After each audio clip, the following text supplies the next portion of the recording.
Good evening, dear students. Today we are going to discuss about the rural consumer behavior and market research. आज हम लोग rural consumer behaviour और market research के बारे में in depth study करेंगे, जिसके हमारे टॉपिक्स हैं behaviour of rural consumer and farmers, buyer characteristics and buying behaviour stages. कौन कौन से स्टेजेस हैं बाइंग के, CRM strategies, customer relationship management strategies in rural market and rural market research. अब एक एक करके हम इनको इन डेप्थ पढ़ते हैं। First of all, rural consumer behaviour and market research में सबसे पहले रूरल कंज्यूमर बिहेवियर क्या होता है। Rural consumer behaviour, just a minute, let me take the pen, laser pointer, just a minute.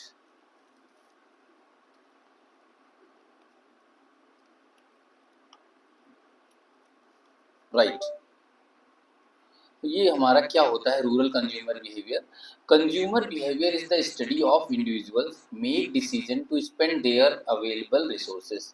Consumer behaviour क्या होता है? कंज्यूमर बिहेवियर एक स्टडी होती है हाउ इंडिविजुअल्स, कैसे इंडिविजुअल मेक डिसीजन लेते हैं to spend their available resources, जो उनके पास अवेलेबल रिसोर्सेज होते हैं उससे रिलेटेड जो है उनकी जो डिसीजन लेने की स्ट्रेटजी होती है, उसकी स्टडी को ही हम लोग बोलते हैं कंज्यूमर बिहेवियर। उनके अवेलेबल रिसोर्सेज टाइम हो सकता है, मनी हो सकती है, एफर्ट हो सकते हैं, और कंजम्पशन रिलेटेड आइटम, जो कंज्यूम करने वाले रिलेटेड आइटम्स हैं उससे रिलेटेड। तो इसको एक बार फिर से देखते हैं। Consumer behaviour is the study of how individuals make decision to spend their available resources, जो उनके पास अवेलेबल रिसोर्सेज हैं उनको कैसे वो खर्च करते हैं। In rural marketing, rural consumer behaviour क्या होता है? Refers to how people in villages, गाँव में लोग कैसे सोचते हैं, perceive, decide and act while purchasing and using product and services. जब वो प्रोडक्ट और सर्विसेज को यूज कर रहे होते हैं तो कैसे वो थिंक करते हैं, परसीव करते हैं, डिसाइड करते हैं और एक्ट करते हैं, इसी की स्टडी को हम लोग क्या बोलते हैं? Rural consumer behaviour. अब हम लोग देखते हैं कि हमारा behaviour of rural consumer and farmer, जो रूरल कंज्यूमर और फार्मर होते हैं उनका बिहेवियर क्या होता है। Rural consumer, these include non farm rural peoples. Rural consumer में ऐसे लोग जो जो फार्म से रिलेटेड नहीं होते हैं, जैसे कि लेबरर्स हैं, आर्टिसंस हैं, रूरल हैं, टीचर्स हैं, शॉपकीपर्स हैं, होम मेकर्स हैं, ये क्या हैं? रूरल कंज्यूमर्स हैं। इनके बिहेवियर ट्रेट्स क्या होते हैं? Price sensitive and value conscious. क्या होते हैं? ये पूरी तरीके से प्राइस सेंसिटिव होते हैं। अगर इसमें थोड़ा सा भी किसी प्रोडक्ट का प्राइस बढ़ जाता है तो वो दूसरे प्रोडक्ट के, सस्ते प्रोडक्ट की तरफ शिफ्ट कर जाते हैं।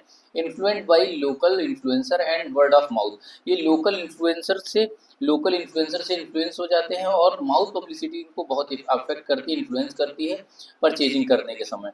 Preference for durable and functional products, ये क्या करते हैं? जो ड्यूरेबल और फंक्शनल प्रोडक्ट होते हैं उनको पहली प्रेफरेंस पे रखते हैं। Strong brand loyalty once trust is build, अगर एक बार इनसे ट्रस्ट आपका बन जाता है, रूरल मार्केटर को ये ध्यान देना चाहिए, अगर इनका एक बार आपके ब्रांड के साथ ट्रस्ट बन जाता है तो वो ब्रांड के लिए बहुत ज़्यादा लॉयल होते हैं और बार बार एक ही प्रोडक्ट को परचेज करते रहते हैं। डिपेंड ऑन सीजनल इनकम, ये पूरी तरीके से सीजनल इनकम और फेस्टिवल पे डिपेंड करती है। जब फेस्टिवल का सीजन होता है या फिर क्रॉप हार्वेस्टिंग होती है, या फिर जब उनके पास जब हार्वेस्ट करने के बाद, जो फसल बेचने के बाद पैसा आता है, तब वो लोग बड़े डिसीजन करते हैं। बड़े डिसीजन किस चीज़ को लेते हैं? परचेज डिसीजन बड़े बड़े करते हैं, बहुत सारी बड़े बल्क बाइंग करते हैं। और क्या होता है? Media exposure limited to radio, इनके पास मीडिया एक्सपोजर रेडियो तक, मोबाइल तक और टीवी तक मीडिया अब पहुंच चुका है। तो इन सारी चीज़ों को देखकर वो परचेज बिहेवियर करते हैं या परचेज करते हैं। पहले नंबर पे हम लोग दूसरे नंबर पे देखते हैं रूरल फार्मर। जो फार्मर कौन से होते हैं? They are both producer, farmer क्या है? प्रोड्यूसर भी हैं, कंज्यूमर भी हैं, and their behaviour is influenced by farm cycle. वो किस चीज़ पे डिपेंड करता है? फार्म साइकिल पे या एग्रीकल्चर रिस्क पे। उनका जो परचेज बिहेवियर है वो पूरी तरीके से फार्म साइकिल पे और एग्रीकल्चर रिस्क पे डिपेंड करता है। फार्मर बायर बिहेवियर क्या करते हैं? बाई क्या करते हैं, कब करते हैं? बाई एग्री इनपुट, वो एग्री इनपुट को बाई करते हैं, जिनमें क्या होता है? सीड होता है, फर्टिलाइजर होता है, पेस्टिसाइड होते हैं, बेस्ड ऑन पास्ट एक्सपीरियंस। अगर उनका पास्ट का एक्सपीरियंस बहुत ही बेहतर है और उन्होंने डीलर से उनको ट्रस्ट हो गया है तो वो बार बार एक ही सीड्स को एक ही फर्टिलाइजर्स को और एक ही पेस्टिसाइड को बार बार एग्री इनपुट के रूप में यूज करते रहते हैं। सीक क्रेडिट परचेज ऑप्शन, और साथ के साथ वो देखते हैं कि उनके पास कोई क्रेडिट परचेज ऑप्शन भी अवेलेबल हो जाए। डिसीजन उनके कैसे इन्फ्लुएंस किए जाते हैं, उनकी इस तरह के जो परचेज जो एग्री इनपुट बाइंग करते हैं, इसके डिसीजन उनको उनके जो है प्रोग्रेसिव फार्मर के द्वारा इन्फ्लुएंस किए जाते हैं। ये एग्री डीलर्स जो होते हैं उनके थ्रू अगर वो लोग उनको रिकमेंड करते हैं तो वो ऐसे प्रोडक्ट को परचेज कर लेते हैं या बाई कर लेते हैं। स्ट्रॉन्ग सीजनल बाइंग पैटर्न, ये क्या होता है, पूरी तरीके से जो उनका बाइंग पैटर्न होता है सीजन पे डिपेंड करता है। पीक बिफोर स्विंग, अगर आप इनपुट की बात करेंगे तो इनपुट जो है सब पीक पर कब होगा, जब इनकी बुआई या रोपाई हो रही होगी। फिर हम लोग देखते हैं buyer characteristics and buying behaviour. Buyer के कौन कौन से कैरेक्टरिस्टिक्स होते हैं और कैसे उनके बाइंग बिहेवियर होते हैं। कैरेक्टरिस्टिक्स अफेक्टिंग बाइंग बिहेवियर, कौन कौन से कैरेक्टरिस्टिक्स हैं जो बाइंग बिहेवियर को अफेक्ट करते हैं। पहले कल्चर, जो रूरल बायर कैरेक्टरिस्टिक्स हैं उसमें कल्चर के अंदर क्या है, लोकल कस्टमर्स, फेस्टिवल, जो लोकल कस्टमर है वो अफेक्ट करते हैं, फेस्टिवल अफेक्ट करते हैं, रिलीजन के हिसाब से लोग चीज़ें खरीदते हैं, कम्युनिटी ट्रेडिशन क्या चल रहा है उसके हिसाब से लोग चलते हैं। सोशल, सोशल में वो देखते हैं फैमिली टाइप क्या है, उनकी जॉइंट फैमिली है, न्यूक्लियर फैमिली है, और लीडर्स के ओपिनियन पे वो बिलीव करते हैं, कास्ट ग्रुप के हिसाब से लेते हैं, विलेज पंचायत के हिसाब से परचेज करते हैं या बाई करते हैं। फिर हम लोग देखते हैं पर्सनल, क्या होता है, ये कुछ कुछ परचेज बिहेवियर या बाइंग बिहेवियर उनका किस पे डिपेंड करता है, एज पे डिपेंड करता है, एजुकेशन पे डिपेंड करता है, ऑक्यूपेशन पे डिपेंड करता है, इनकम पे डिपेंड करता है और लाइफ स्टाइल पे डिपेंड करता है। फिर हम लोग देखते हैं कुछ साइकोलॉजिकल बिहेवियर भी होते हैं जो बाइंग बिहेवियर को अफेक्ट करते हैं। साइकोलॉजिकल फैक्टर जो होते हैं, नंबर एक मोटिवेशन, दूसरा क्या है परसेप्शन, तीसरा क्या है learning and attitude. These are the factors which affect the buying behaviour. अब हम लोग देखते हैं बाइंग बिहेवियर के स्टेजेस। बाइंग बिहेवियर के कौन कौन से स्टेज होते हैं। सबसे पहले क्या करता होता है कि उनको आइडेंटिफाई करना होता है या रिकॉग्नाइज करना होता है कि उनकी किस चीज़ की नीड है। अब ये नीड कैसी हो सकती है, सीजनल नीड भी हो सकती है या फेस्टिवल बेस्ड नीड भी हो सकती है कि फेस्टिवल बेस्ड नीड क्या है उनकी। फिर इंफॉर्मेशन सर्च, वो क्या करते हैं, फिर इंफॉर्मेशन सर्च पे जाते हैं, तो उस प्रोडक्ट जो चीज़ इनको लेना होता है उस प्रोडक्ट से रिलेटेड उसके बारे में इंफॉर्मेशन कलेक्ट करते हैं। ये इंफॉर्मेशन वर्ड ऑफ माउथ की भी हो सकती है, डीलर से भी ले सकते हैं, टीवी पे भी देख सकते हैं, या मोबाइल ऐड पे भी उनको जो दिखाई देता है, टीवी या मोबाइल ऐड पे जो उनको दिखाई देता है उससे इंफॉर्मेशन को गैदर करते हैं। फिर उसके बाद जो इनके पास इंफॉर्मेशन आ जाती है, उस इंफॉर्मेशन को देखने के बाद वो कुछ प्रोडक्ट में से बेस्ट अल्टरनेटिव को एवेल्युएट करते हैं कि कौन सा बेस्ट है, बेस्ड ऑन प्राइस, प्राइस को लेके, पास्ट एक्सपीरियंस, उनका पास्ट एक्सपीरियंस कैसा था, या सोशल में अप्रूवल कैसा मिलेगा, इस सब सारी चीज़ों को देखते हुए वो बाइंग के लिए एवोल्यूशन करते हैं अल्टरनेटिव का। फिर वो परचेज डिसीजन लेते हैं। वो usually cautious, sometimes collective decision, कभी कभी वो छोटे छोटे लेते हैं और कभी कभी वो क्या करते हैं, कलेक्टिव डिसीजन लेते हैं। पोस्ट परचेज बिहेवियर, फिर वो पोस्ट परचेज बिहेवियर भी उनका होता है कि feedback share widely with in the community. वो क्या करते हैं, पूरी जो कोई अच्छा प्रोडक्ट होता है उसके बारे में पूरी कम्युनिटी में अच्छे से बताते हैं कि हम ये प्रोडक्ट था, ये प्रोडक्ट बहुत ही बेहतर है। तो वो फीडबैक भी प्रोडक्ट के देते हैं जिससे माउथ पब्लिसिटी हो जाती है। इसी को हम लोग बोल रहे थे कि word of mouth. Types of buying behaviour, कैसे तरह के टाइप्स ऑफ बाइंग बिहेवियर में कौन कौन से टाइप्स होते हैं। पहला होता है रूटीन बाइंग, जो पर डे या रूटीन बेस पे किया जाता है, जैसे एफएमसीजी प्रोडक्ट्स, उसमें क्या हो जाएगा, सॉप, ऑयल, टूथपेस्ट, ये सारे क्या है रूटीन में यूज होने वाली चीज़ें हैं, तो इससे इसको बोलेंगे रूटीन बाइंग बिहेवियर। दूसरे होते हैं कॉम्प्लेक्स बाइंग बिहेवियर, जो कभी कभी हमें खरीदना होता है, जैसे ट्रैक्टर्स है, पंपिंग सेट्स हैं, टीवीज हैं, ये एक लॉन्ग टर्म इन्वेस्टमेंट के जैसे हैं, इसलिए इनको हम कॉम्प्लेक्स बाइंग कहते हैं, कॉम्प्लेक्स बाइंग। तीसरे होते हैं हमारे हैबिचुअल बाइंग, जो हैबिचुअल बाइंग, अगर एक सीड से उनको ज़्यादा प्रॉफिट होता है, ज़्यादा प्रोडक्शन मिल रहा है, तो उसी सीड को वो परचेज करते हैं, तो इसको हम लोग हैबिचुअल बाइंग में डाल सकते हैं। या फिर पेस्टिसाइड्स, पेस्टिसाइड, अगर कोई ब्रांड ट्रस्ट एग्जिस्ट करता है तो उसी पेस्टिसाइड के ब्रांड को वो परचेज करते हैं या बाई करते हैं। वेराइटी सीकिंग बाइंग, कभी कभी क्या होता है वो बहुत तरह की वेराइटी को भी यूज करना चाहते हैं, उनमें हो सकते हैं क्लॉथ्स, हाउस होल्ड आइटम्स, जो उनके क्लॉथ है, क्लॉथ को वेराइटी देखना चाहते हैं, वो नई नई वेराइटी को देख के उसको भी कंज्यूम करते हैं, या हाउस होल्ड से रिलेटेड आइटम को भी वो कंज्यूम करते हैं। कस्टमर रिलेशनशिप मैनेजमेंट इन रूरल मार्केटिंग, सीआरएम क्या होता है, सीआरएम का फुल है कस्टमर रिलेशनशिप ये रूरल मार्केट में कैसे काम करता है इसको हम लोग समझते हैं। सबसे पहले इसकी डिफिनेशन देखते हैं। CRM is a business strategy. CRM क्या है? एक बिजनेस स्ट्रेटजी है दैट एम टू अंडरस्टैंड, जिसका एम क्या होता है? अंडरस्टैंड करना, एंटिसिपेट करना एंड मैनेज, और मैनेज करना किस चीज़ को? कस्टमर नीड, कस्टमर की नीड को अंडरस्टैंड करना, एंटिसिपेट करना और मैनेज करना to enhance satisfaction and loyalty, satisfaction और लॉयल्टी को बढ़ाने के लिए। Now coming to the CRM strategies in rural market. CRM की कौन कौन सी स्ट्रेटजी हैं जो रूरल मार्केट में काम करती हैं? नंबर एक, build long term dealer customer trust. वो क्या करते हैं? सबसे पहले डीलर और कस्टमर के बीच में एक लॉन्ग टर्म ट्रस्ट को बिल्ड करते हैं सीआरएम। दूसरा क्या करता है? Provide after sales services. क्या करते हैं? जो ड्यूरेबल प्रोडक्ट्स होते हैं उन ड्यूरेबल प्रोडक्ट्स में क्या करते हैं? Sale after sale service provide करते हैं, जिससे कि कुछ एग्री इक्विपमेंट्स हैं, मान लिया हमने ट्रैक्टर को परचेज कर लिया है तो ट्रैक्टर को जो उनका बिक जाएगा तो आफ्टर सेल सर्विस ट्रैक्टर को प्रोवाइड करेंगे। क्रिएट कम्युनिटी इंगेजमेंट प्रोग्राम्स, और क्या करते हैं साथ के साथ? वो कम्युनिटी इंगेजमेंट प्रोग्राम भी बनाए जाते हैं, जिससे कि वो अपने जो उनके कस्टमर्स हैं, जो कंज्यूमर्स हैं रूरल के, तो उनको बढ़िया से बढ़िया फैसिलिटीज़ प्रोवाइड की जा सके। सेटअप फार्मर सपोर्ट हेडलाइंस, क्या है? हेल्पलाइंस। फार्मर की सपोर्ट के लिए हेल्पलाइन बनाई जाती है, जिससे कि फार्मर उस पर फ़ोन करके, कॉल करके क्या कर सकता है? पूरी सुविधा का लाभ ले सकता है। Use local influencer and brand ambassador. जो लोकल इन्फ्लुएंसर हैं या ब्रांड एम्बेसडर हैं उनको हम लोग यूज करेंगे और उनके थ्रू अपने प्रोडक्ट का प्रमोशन करेंगे। Create customise communication in local language. जब हम लोग कम्युनिकेशन करना होगा तो हम लोग वहाँ की लोकल लैंग्वेज में ही कम्युनिकेशन करेंगे, जिससे कि हमारा प्रोडक्ट उनको लिए बहुत ही हेल्पफुल होगा। इसका एग्जांपल हम लोग देख सकते हैं। Mahindra tractor provide free service camp. Mahindra tractor क्या प्रोवाइड करता है? फ्री सर्विस कैंप कब देता है? हार्वेस्टिंग सीजन में। हार्वेस्टिंग के सीजन में कस्टमर क्या करता है? महिंद्रा ट्रैक्टर अपने जो उनके कस्टमर्स हैं उनको क्या करता है? सर्विस कैंप प्रोवाइड कराता है, जिससे उनके ट्रैक्टर की सर्विसेज इजीली हो जाती है। Also strengthening the customer loyalty, इस तरह से उनकी कस्टमर की लॉयल्टी और मजबूत होती जाती है। अब हम लोग देखते हैं रूरल मार्केट रिसर्च को, कि रूरल मार्केट रिसर्च क्या होता है। Rural market research is the process of collecting.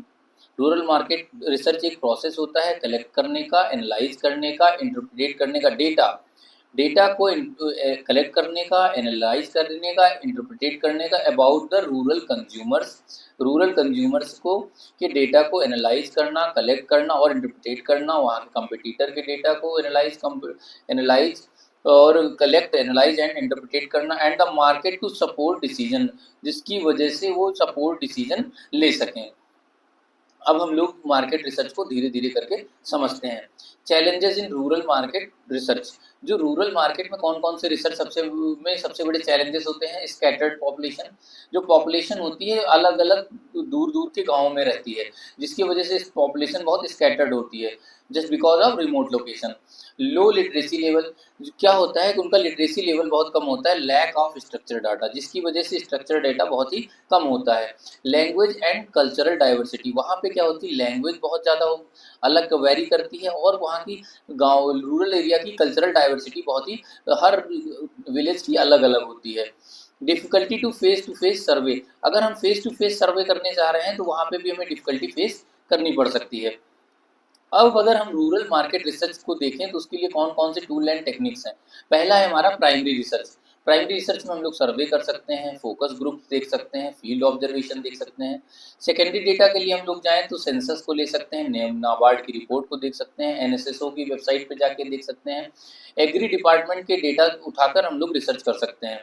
फिर हम लोग देखते हैं पार्टिसिपेटरी रूरल अप्रेजल। इसमें क्या होता है? लोकल लेवल पार्टिसिपेटरी मैपिंग की जाती है, डिस्कशन किया जाता है, जिसके थ्रू हम लोग रिसर्च कर सकते हैं। एथनोग्राफिक स्टडी, इसके अंदर हम लोग क्या देखते हैं? Understanding behaviour by living in rural setting.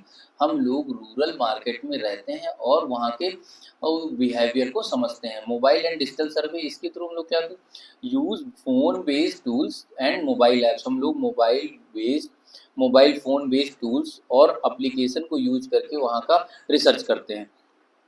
अब types of rural market research, कौन कौन से रूरल मार्केट रिसर्च होते हैं? सबसे पहला है हमारा एक्सप्लोरेटरी रिसर्च, अभी इसको हम लोग डेप्थ में पढ़ेंगे। दूसरा है डिस्क्रिप्टिव रिसर्च। तीसरा हमारा है कैजुअल रिसर्च। अब तीनों रिसर्च को हम लोग एक एक करके डिस्क्रिप्शन में डिस्क्रिप्टिव तरीके से देखते हैं। पहला क्या है हमारा एक्सप्लोरेटरी रिसर्च। एक्सप्लोरेटरी रिसर्च हमारा क्या बताता है?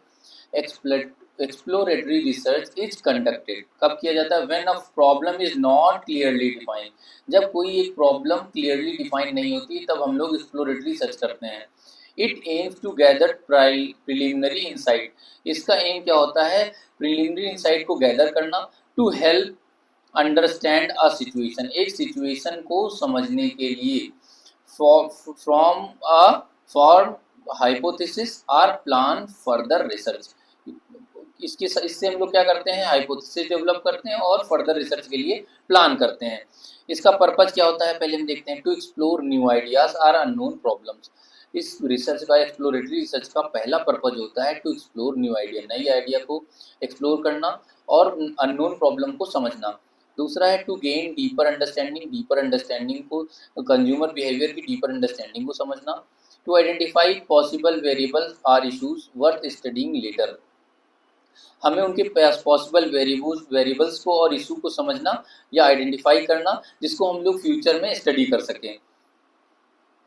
फिर हम लोग देखते हैं कौन कौन से हम लोग मेथड यूज कर सकते हैं फॉर दिस एक्सप्लोरेटरी रिसर्च। पहला है हमारा focus group discussion with villagers and self help group members. Focus group discussion हम लोग विलेजर्स के साथ और self group help group members के साथ कर सकते हैं।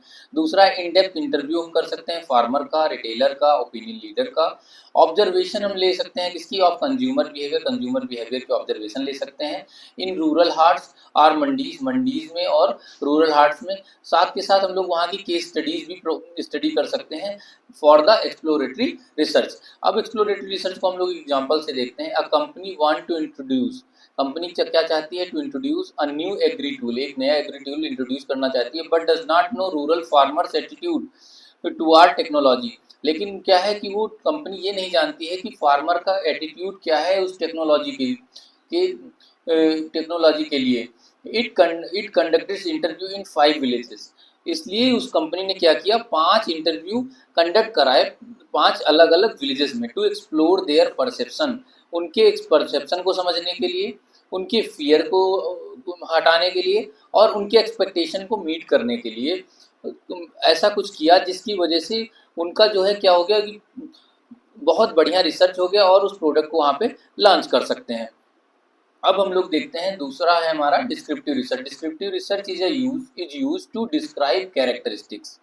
डिस्क्रिप्टिव रिसर्च हमारा कैरेक्टरिस्टिक को डिस्क्राइब करने के लिए यूज होता है ऑफ अ पॉपुलेशन और फेनोमेना। जो फेनोमेना होता है या पॉपुलेशन होती है उसको उसकी कैरेक्टरिस्टिक को डिस्क्राइब करने के लिए हम लोग डिस्क्रिप्टिव रिसर्च करते हैं। It is more structure and aims to quantify data. ये बहुत ही स्ट्रक्चर्ड रिसर्च होती है। इसका पर्पज क्या होता है? To measure consumer behaviour. क्या होता है इसका मेन पर्पज? कंज्यूमर बिहेवियर को मेजर करना, प्रेफरेंस को मेजर करना और एटीट्यूड को मेजर करना। दूसरा इसका पर्पज होता है to segment market based on age. हमें मार्केट को सेगमेंट करना होता है किसके बेस पे? एज के बेस पे, इनकम के बेस पे, एजुकेशन के बेस पे। टू आइडेंटिफाई पैटर्न और ट्रेंड इन रूरल डिमांड, कि रूरल डिमांड में कौन सा पैटर्न चल रहा है, कौन सा ट्रेंड चल रहा है, उसको आइडेंटिफाई करना। इसके लिए हम लोग कौन कौन से मेथड यूज करते हैं? Structure survey, door to door हम लोग जाते हैं और स्ट्रक्चर सर्वे करते हैं, टेलीफोनिक सर्वे करते हैं, ऑनलाइन सर्वे करते हैं, क्वेश्चनर करते हैं विद प्री डिफाइंड चॉइस से हम लोग एक क्वेश्चनर बना लेते हैं, उसके थ्रू करते हैं। क्रॉस सेक्शनल स्टडीज करते हैं, सेकेंडरी डेटा एनालिसिस करते हैं जो हमें सेंसस या एनएसएसओ की वेबसाइट से मिल जाता है। इसका एक एग्जांपल हम लोग देखते हैं। A survey is conducted in rural UP to find out the percentage of farmers using mobile phone for agri-related information. Result shows 45% use WhatsApp groups and कृषि ऐप। मतलब कि एक क्या क्या सर्वे किया गया उत्तर प्रदेश में पता करने के लिए कि कितने ऐसे फार्मर हैं जो agri related information mobile phone में देखते हैं या उसको समझते हैं।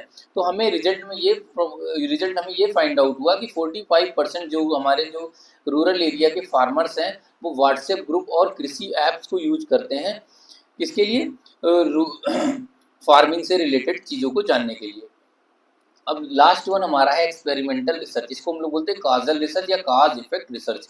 Experimental or causal research is used to identify cause and effect relationship, मतलब एक काज से क्या इफेक्ट आएगा उसको समझने का, इसको रिलेशनशिप को समझने का जो हमारा ये रिसर्च है उसी को हम लोग बोलते हैं क्या, काजल रिसर्च।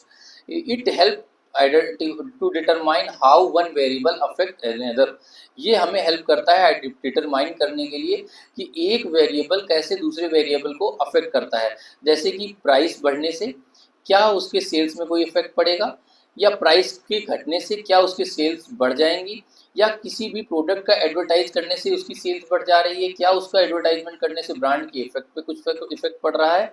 इन सारी चीज़ों को हम लोग एक्सपेरिमेंटल रिसर्च में स्टडी करते हैं। इसका पर्पज क्या होता है, टू टेस्ट हाइपोथेसिस है, तो हाइपोथेसिस को टेस्ट करना। लास्ट वाले में हम लोग हाइपोथेसिस डेवलप कर रहे थे, इस बार हम लोग क्या कर रहे हैं, हाइपोथेसिस को टेस्ट कर रहे हैं। टू एवेल्युएट मार्केटिंग स्ट्रेटजीज, हम लोग मार्केटिंग स्ट्रेटजीज को एवेल्युएट करते हैं, एड को, प्राइसिंग को, पैकेजिंग को, साथ के साथ to study impact of intervention और कंपेन्स, हम लोग क्या करते हैं, स्टडी करते हैं इम्पैक्ट का, इम्पैक्ट ऑफ इंटरवेंशन, इंटरवेंशन के इम्पैक्ट को, और कंपेन के, जो हमारा इंटरवेंशन हुआ या कंपेन हुआ उसके इम्पैक्ट को हम लोग स्टडी करते हैं। इसके लिए कौन कौन से मेथड होते हैं, पहला होता है ए बी टेस्टिंग। अब मतलब कि अगर हम दो विलेजेस लें और दो विलेजेस में अलग अलग तरह की ऐड रन करें और फाइंड आउट करें कि किस वाले ऐड से ज़्यादा हमें फ़ायदा हो रहा है। Test marketing in selected rural area, हम लोग टेस्ट मार्केटिंग करते हैं रूरल एरिया में, जो हमारा रूरल एरिया होता है उसको एक रूरल एरिया सेलेक्ट करके वहाँ पे टेस्ट मार्केटिंग करते हैं। कंट्रोल्ड एक्सपेरिमेंट, कुछ एक्सपेरिमेंट किए जाते हैं with control and experimental groups, experimental group के साथ। जैसे एक हम देखते हैं example, a company test two different packaging styles, एक कंपनी ने क्या किया, दो डिफरेंट पैकेजिंग स्टाइल लॉन्च किया। फॉर कैटल फीड के लिए दो डिफरेंट पैकेजिंग स्टाइल लॉन्च किया, and to rural market to see which lead to higher, और दो अलग अलग रूरल मार्केट में इसको अवेलेबल कराया टू फाइंड आउट कि कहाँ पे सेल्स ज़्यादा हो रही है, कौन सा जो हमारा जो पैकेजिंग स्टाइल है ज़्यादा सेल्स करके दे रहा है। अब now coming to the conclusion of the unit number 4, rural consumer are unique in their behaviour, rural consumer जो होते हैं वो अपने बिहेवियर को लेकर एकदम यूनिक होते हैं। वो किस चीज़ से शेप होते हैं, किस तरीके से पूरे ढले होते हैं, कल्चर से, अपने कल्चर से रिलेटेड होते हैं, इकोनॉमिक उनकी उस पर बेस्ड होते हैं, सोशल स्ट्रक्चर कैसा है उस पर बेस्ड होते हैं। Marketer must respect traditional views, marketers जो होते हैं उनके ट्रेडिशनल व्यूज़ को मार्केटर्स को रिस्पेक्ट करना चाहिए। सिंप्लीफाई मैसेजिंग, जो भी उन्हें हम मैसेज देना चाहें वो बहुत सिंप्लीफाई हो, अगर उनको रिटन फॉर्म में नहीं समझ में आ रहा है तो हमें उन्हें विजुअल फॉर्म में समझाना चाहिए, उन्हें हमें जो है वीडियो के फॉर्म में दिखाना चाहिए, उन्हें हमें पिक्चोरल फॉर्म में दिखाना चाहिए। एंड बिल्ड ट्रस्ट, और साथ के साथ उनके साथ एक बेहतर ट्रस्ट बनाना चाहिए।